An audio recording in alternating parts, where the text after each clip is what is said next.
Strategy Sessions by Thirsty Bandit Consultant. Episode 18, Merchandising.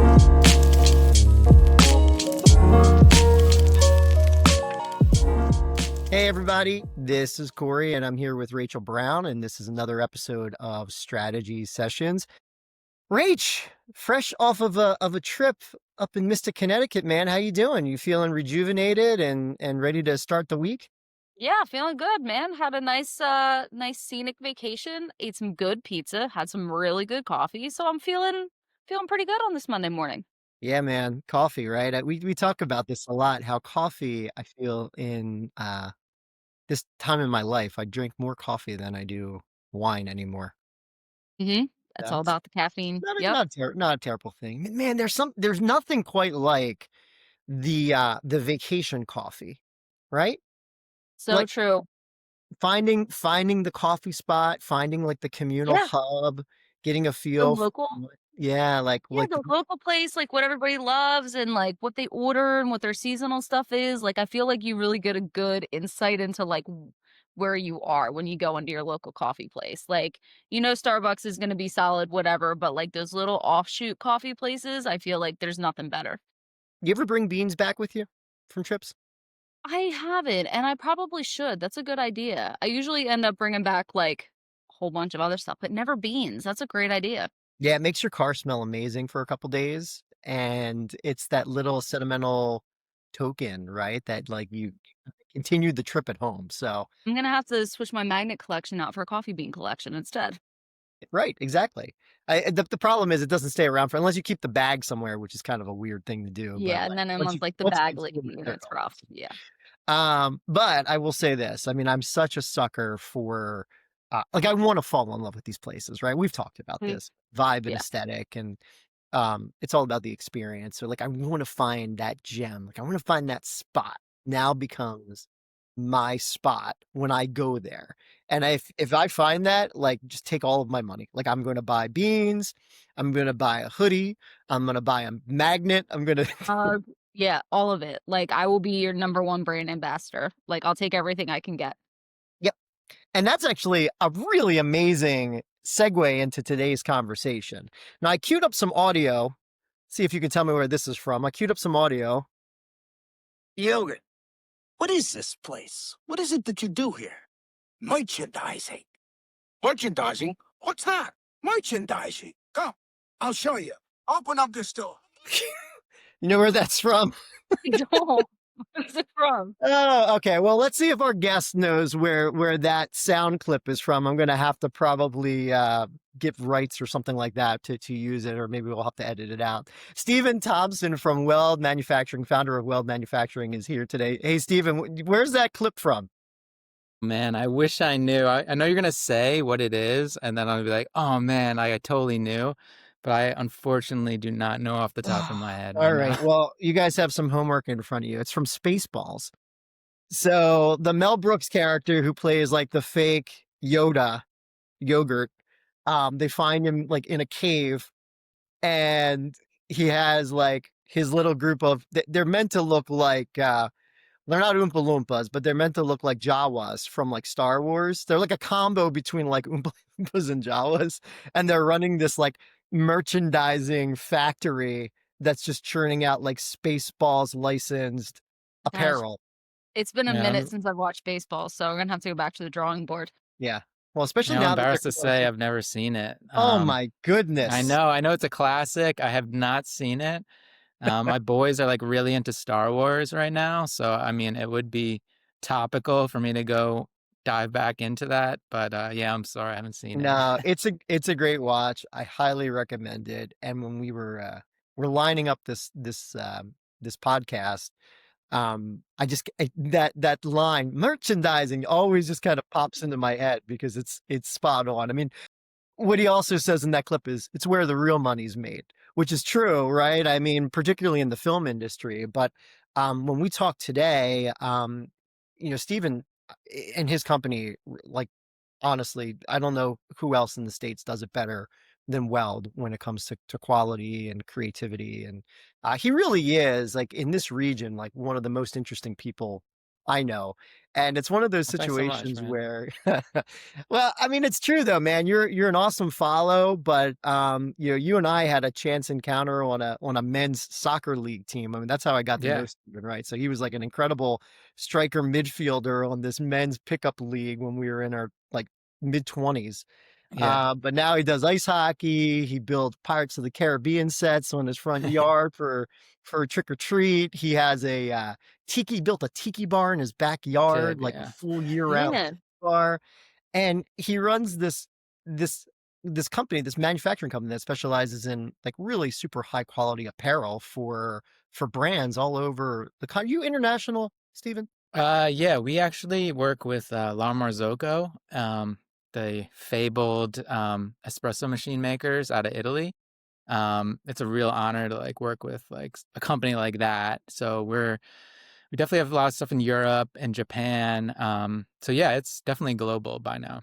It's wild. I mean, and justifiably so. I mean, again, they do really awesome stuff, and we've had the opportunity to work with them on a bunch of different projects throughout the years, and it was just only a matter of time that I could convince him or with his hectic schedule to kind of get on get on the podcast. But yeah, talk a little bit though, Stephen, about the business, like how it started, For where it sure. is now, and then we'll kind of dive into some like hospitality and food and bev related Yeah, conversations.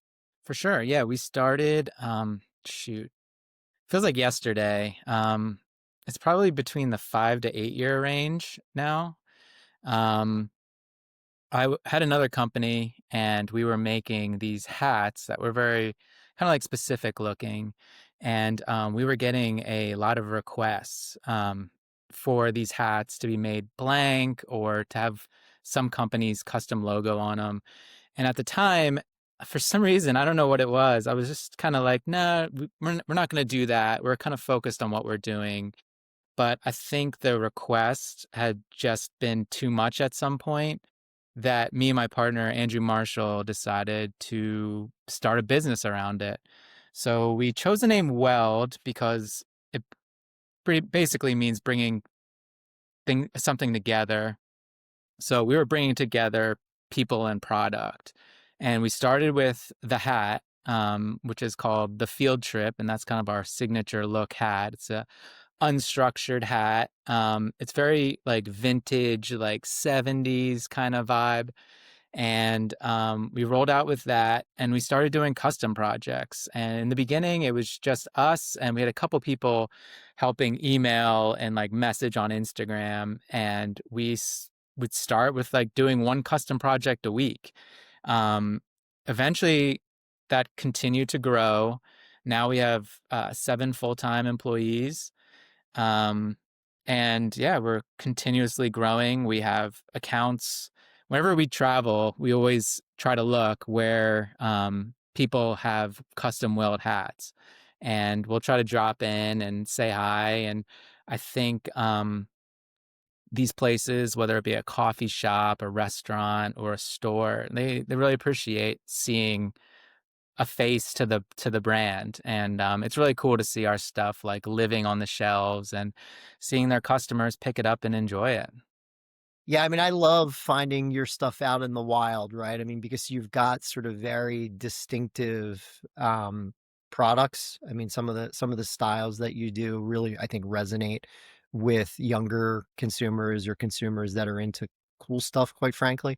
And so, usually I'll find something and I'll take a picture of Yeah, it, send it to yeah, no, yeah. I remember it was like last year maybe or the year before. You were on a wine trip up in the Finger Lakes, Yeah. and you were sending me these weld hats. And I think what's so funny is like in the beginning, like I had the pulse on every single project because like we're starting out. I mean, one project a week, 2 projects a week, like and you're so far in it. Like when we first started, like Andrew and myself, we were doing all the art, we were handling production, customer service, uh, the Instagram, so many facets. We were in deep. And I do remember early on, like we would even get the packages at our house and they would be lining my whole downstairs. My son was like 3 at the time. He's like laying on the boxes, and we were fulfilling some orders like out of the kitchen here.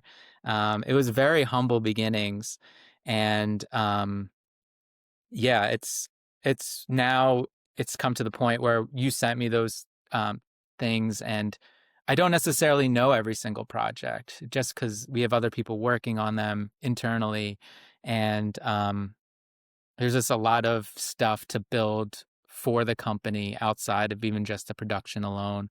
So yeah, it's very cool when I see something and I'm like, oh wow, like that's really cool that uh, those places in the Finger Lakes were using our hats, or sometimes even like musicians. I'll get a text like, I was just at this show, like they're using Weld merch, and I'm like, that's amazing. I had no idea. So yeah, it's always like a pleasant surprise for sure. Yeah, I also feel like it's pretty consistent. Anywhere that I've gone that has that, um, already acknowledges the importance of having quality merchandise to sell. And I kind of want to get into, and we talked a little bit about the coffee shop concept, Rach and I, at the beginning of the podcast. But when guests walk into a winery or a bar or a restaurant or hospitality space, coffee shop, how do you, as kind of being in this space for such a long time now, translate that vibe into custom merch like apparel or accessories or really any branded goods without it feeling gimmicky, right? Because I think you've typically got two mindsets. You've got people that want to sell um brand adjacent merchandise that people would want to wear anytime, any place.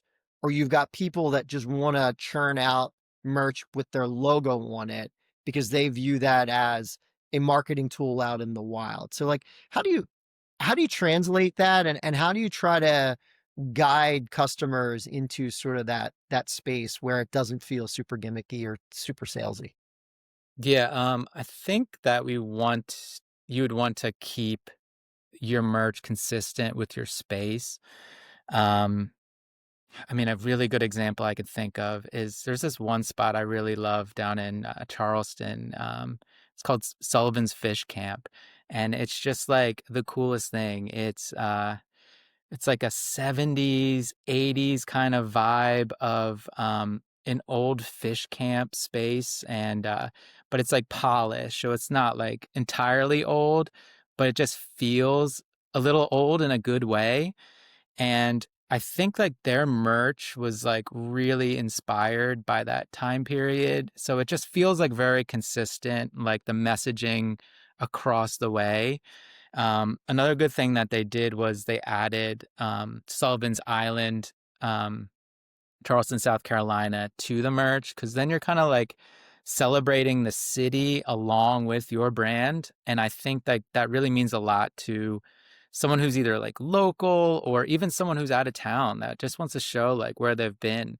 So I think like consistent branding is like important, that you're not a place that is coming out with merch that doesn't really scream what your restaurant or your beverage company's like vibe is. Um, yeah, I think that's the best way to keep it like non-gimmicky. And it's hard because I do know like I know we were talking about Newport before. Um, there was one place I went to there that it's a very big name that they don't really need to rely on having Newport on there, or having anything clever per se. And you could just kind of tell that they just mailed it in. They just threw their logo on pretty generic-y kind of like blank goods, and they could just count on people are going to buy it because their logo's on it. And I mean, it's definitely good for them that they can not have to really think about it. But I think when, like, I know I go to a place and I feel really good about the space and I feel good about like the food or the drink, um, I want to celebrate it when I come home and show like this place I've been to and how much I love it.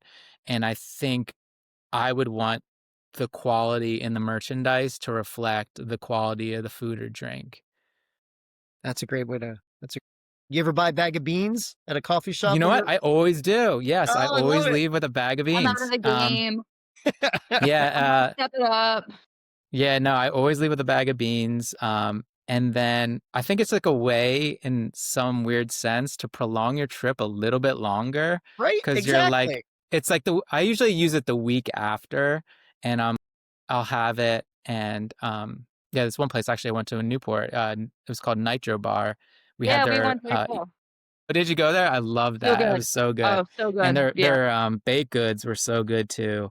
And for the next week we were drinking their special blend. And I remember the last day when I was pouring the last 40 grams, sorry, of beans, I was like, goodbye, Newport. So yeah, definitely do that. Next time, for sure.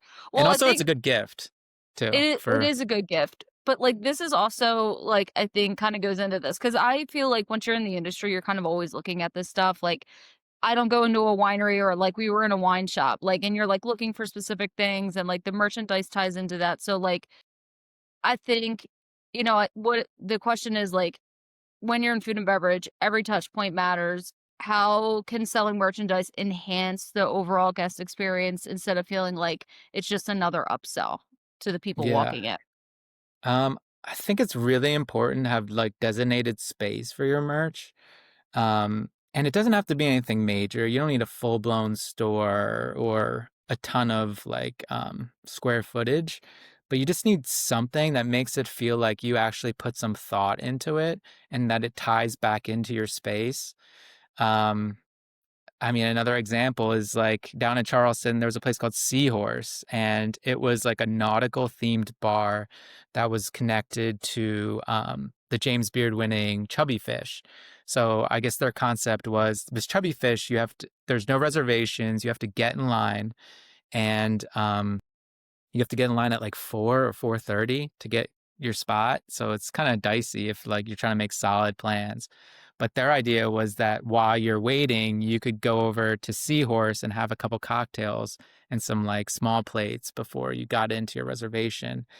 And one thing I thought was really cool there is they had this like massive like frame and it was on the wall and it just matched like the nautical theming and it was glass and it had all of like the shirts and the hats displayed and it kind of reminded me of when I was younger and you would go to some like coastal spots and it was kind of displayed similarly.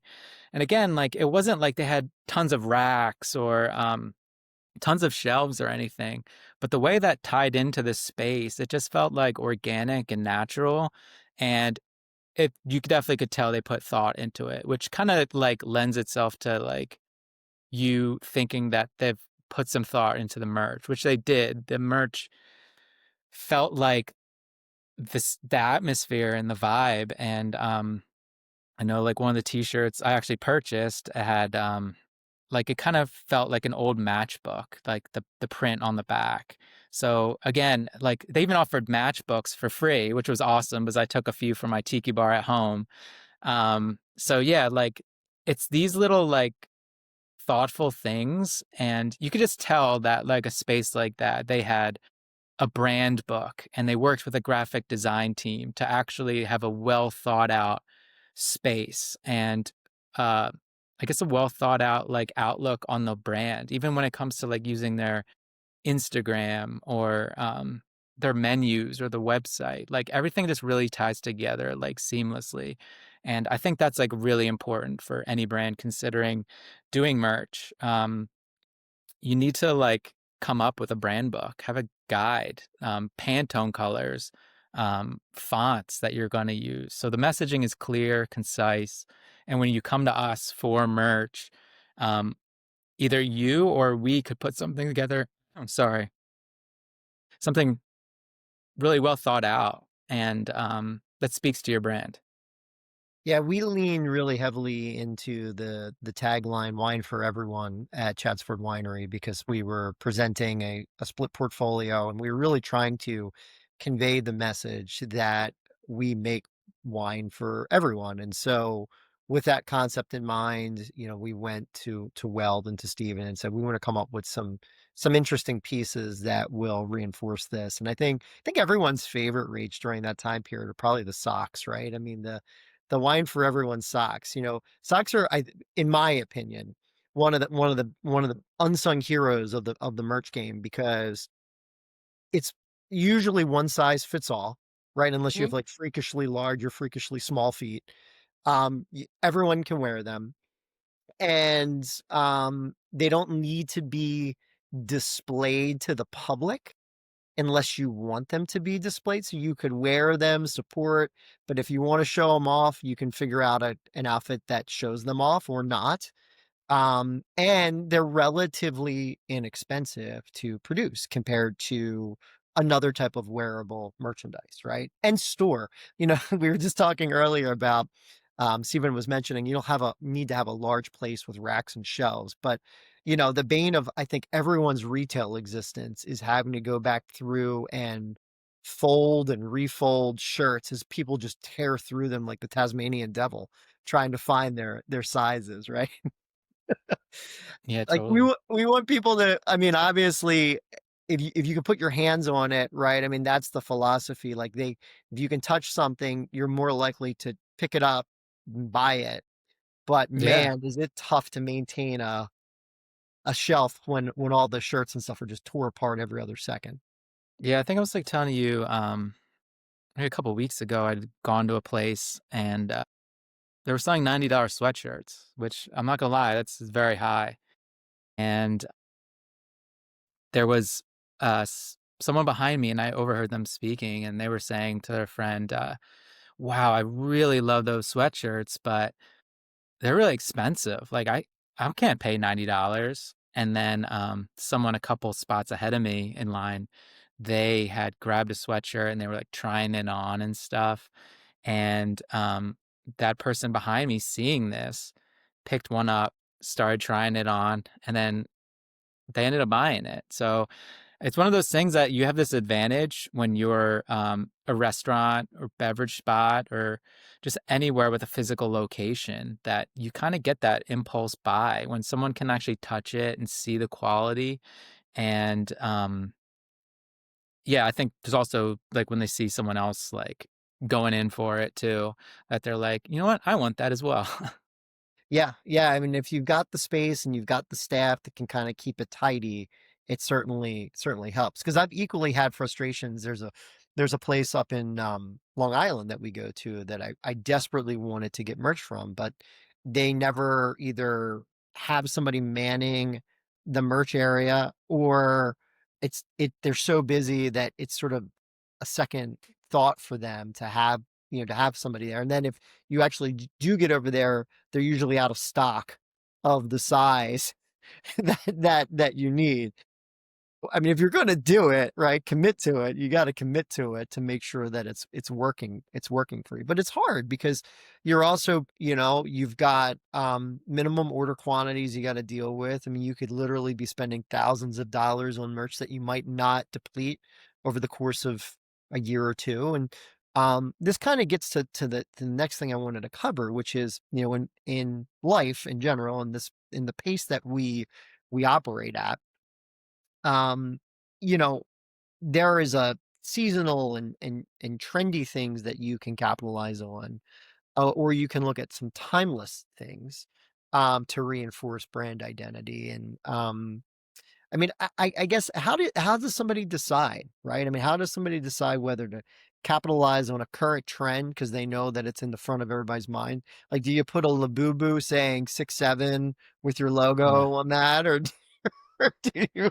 That's it's like the eighth ring of hell there, right? I think No. I know. Or do you shoot for something more timeless? I mean, or do you've got any horror stories out there that's even you've seen that Oh, they've tried to capitalize on something super trendy, and then like 6 months to a year later, they're like, man, we're stuck with 300 of these things now we can't sell. yeah, no, we never do that. Like, Weld is just so steep into like, we try to have a nice like balance of like nostalgia as well as like modern. Um, so when we have our socks, they're like they were even the socks, the hats, they kind of remind me of things that like my dad wore when I was younger that are still like uh I don't know, like not acceptable, but things that are still like worn today and are cool. They can stand the test of time. Um, so we personally would never do that. Um, we haven't really had, we haven't had, no, we've never had to do that. Like everyone that comes to us usually has like the same wavelength. And even if they don't, I think like they can use our stuff in a way that like works well for them. But no one has ever come with anything like gnarly or anything that we were like, whoa, like this is a lot. So that's definitely good. But like I definitely in the wild have seen like stuff that is not weld. That I'm kind of like, whoa, like I don't know about that. I think it really depends on like budget. Like if you could swing it and you don't really mind if they don't sell or not, because you just really have to get this message out there. Like, I mean, go for it. But I think when it comes to like, I know, I know a lot of the spaces, they're really they are concerned about budget because you can't allot, especially when you're focused on food or beverage, you can't allot a ton of money into your merchandising program.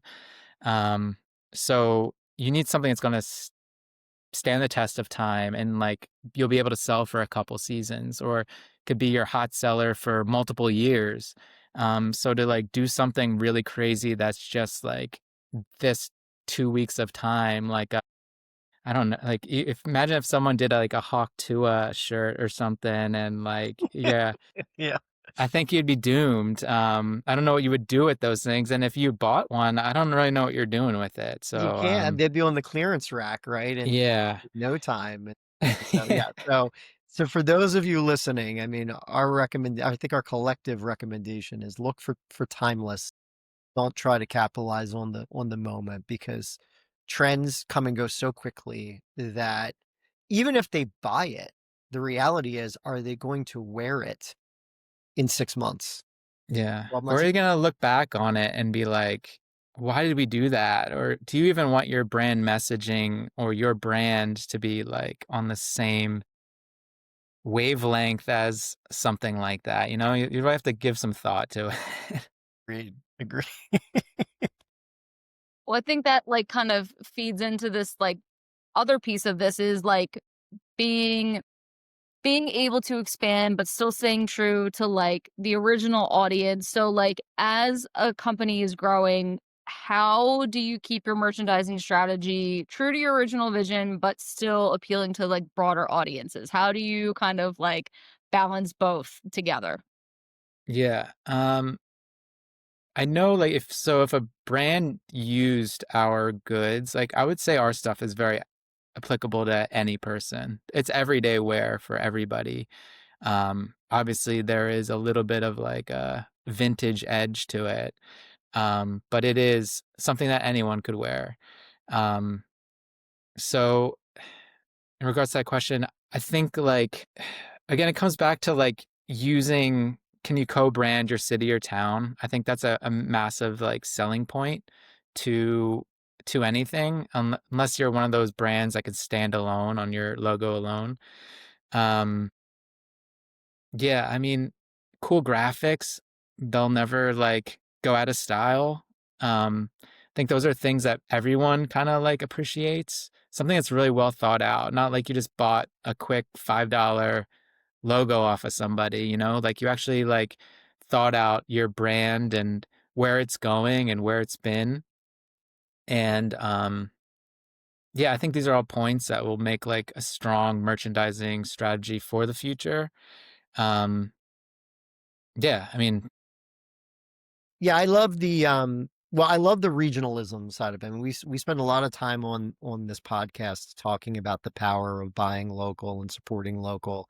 And if you can weave that message into your brand, even if your brand has multiple locations, if that particular location you're at, you can tie back to the region. Obviously, again, it ties into a consumer's interest to support and show like where they've been, right? Either from a keepsake, from a trip or a souvenir. But it also there's a sense of sort of local civic pride to it. Um, and I think it'd be interesting to look at the data of how many people are motivated to buy something locally to themselves, right? And showcase that versus somebody like an outsider coming in from out of town to buy that. I mean, I would say in certain industries, I think you probably have more people that live locally that are willing to buy and wear something that sort of showcases where they're from and that brand is in their neighborhood, than just sort of a tourist souvenir gift.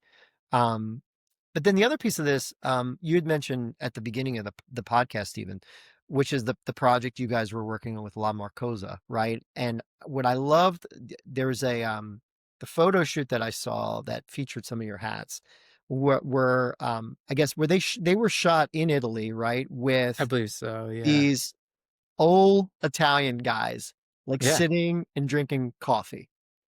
Yeah. And I was like, wow, what's so cool about this shoot and the creative behind it was they're not necessarily appealing to the old Italian guy, right? I mean, a Yeah. lot of times when you think of like a photo shoot, you're like, oh, we want diversity. Like, let's have a guy and a girl, and let's try to make sure that we're, addressing a couple ethnic backgrounds and like trying to do this. But the old Italian guy is Yeah. is timeless, right? I mean, like you're Yeah. thinking, right? It just adds to the brand awareness, right? But everybody's like, that's so cool. And you don't really see these old guys, who are Model. probably Yeah. not models, right? They're not doing photo shoots every weekend Yeah. on the street drinking a coffee, right? With a Yeah. cool hat on. No, yeah, it was definitely super cool. It was definitely way different than like most like merchandise marketing you see out there. And I think it really brought like attention to the pieces and it just made it look super cool. I mean, that was the best way to describe it. I mean, the photos looked hard and they're cool. Yeah. And it definitely was something we were stoked about because like, wow, like, I mean, and again, it shows that our products are for everyone, even older gentlemen in Italy. Yeah. Yeah. Well, and everybody's like, man, I want to get an espresso with that guy. Like, I want Yeah. to sit down and talk with him for 10 minutes Yeah, over. that was like probably one of the cooler like shoots we've seen with our stuff for Yeah. sure. Yeah. So if you haven't seen that, check that out. And then for the two of you, as we wind this thing down, homework, please go and watch Spaceballs. I don't know if it's on Netflix right now or anything else, but it's Rick definitely. Moranis is in that, right? Oh yeah, yeah. Rick All right, Moranis. classic. I mean, there are a lot of stars in that Yeah, movie. we actually just watched.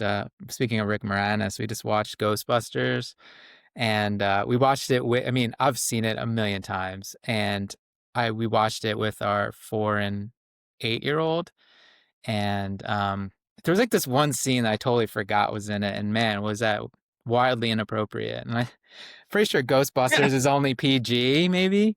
So the So bedroom scene with Zool and stuff, yeah, yeah, it yeah. gets a little crazy in there. Yeah, I couldn't believe it. We couldn't find the remote, of course. Kind of takes you The back. panic to the remote. Yeah. Yeah. Cover your 1980s eyes. PG-13 is not 2020's PG-13. Yeah. Wow. That was a shocker. Yeah, but you want to talk about a timeless brand? I mean, my daughter for several years had a Ghostbusters crew neck sweatshirt. It was just Oh, the that's awesome. Ghostbusters logo on like That's an really cool. athletic gray sweatshirt, and she loved it. And like she's wearing something that was made 3 decades before she was born. It was That's like, I thought it was really awesome. cool. Stephen, thanks so much for joining us today, man. This Of was a lot of course. fun. Love your stuff. It's only a matter of time until we get to work together on another project. I'm always thinking of things like, man, I gotta work with him on something like this because selfishly, I always like to wear all the stuff that I make for the brands that I'm working for. So like half my Yeah. closet is like your stuff. Your For stuff. sure. Yeah, no, it totally makes sense. Like, we just recently went down to 7 pieces minimum on our hats for embroidery because we noticed there's so many small business owners that are just like maybe they're just starting out and they're just so excited about their brand. They want to wear it. So we just started offering 7-piece minimums on the hats for that purpose because people create something, a logo or identity, and they just want to wear it. So yeah, that's why we brought our minimums down on those.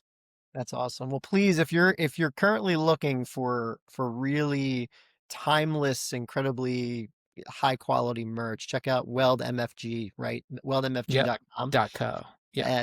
.co, not the com. .co, yeah.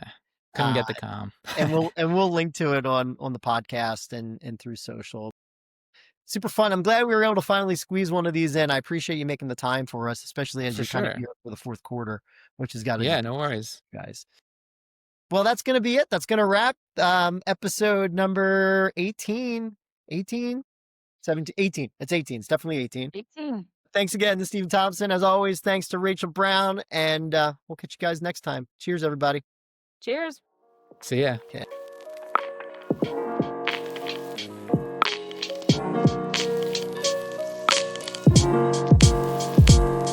Thanks for joining us for this episode of Strategy Sessions. Please like, comment, follow, and subscribe at Thirsty Bandit Co.